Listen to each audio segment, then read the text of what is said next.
हाँ बेटा, तुम क्राइम पेट्रोल ही देखो, हैं ये जीवन तुम क्राइम पेट्रोल को ही दे दो। अब जो गहरी बात आ रही है ना, वो ध्यान से सुनियो। ये बताना, ओए होए, ये वाला सवाल तो मेरे दिल के करीब है कतई। बताओ रेजोनेंस एनर्जी किसकी ज्यादा होगी? ओए होए, क्या सवाल दिमाग में आया है भाई साहब।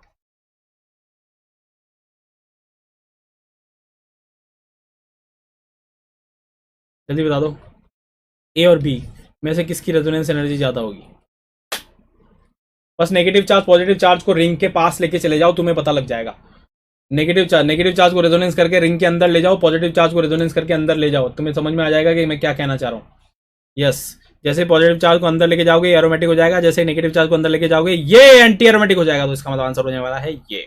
एक और सवाल, छठा सवाल, और ये बहुत इंपॉर्टेंट होने वाला है। ये भी एक तुम्हारे ज्ञान के चक्षु खोल देता है, और वो है ये लोन पेयर। ये ले लिया एच, और ये एक तो ये ले लिया, और दूसरा हमने ले लिया ये। इसमें कंसेप्ट कौन सा लगेगा मैं बता देता हूँ तुम्हें। साइक्लिक रेजोनेंस बेटर होता है compare to the acyclic resonance. आखिर ऐसा क्यों? जो साइक्लिक, जैसे कि डबल बॉन्ड है, cyclic resonance is better than acyclic, क्योंकि साइक्लिक रेजोनेंस में हमेशा रेजोनेंस होता है, और असाइक्लिक में बॉन्ड रोटेशन होता है, तो कभी कभी रेजोनेंस होता है। जल्दी बताओ, जल्दी बताओ, जल्दी बताओ, जल्दी बताओ, जल्दी बताओ, जल्दी बताओ। यस, अब तुम समझ गए।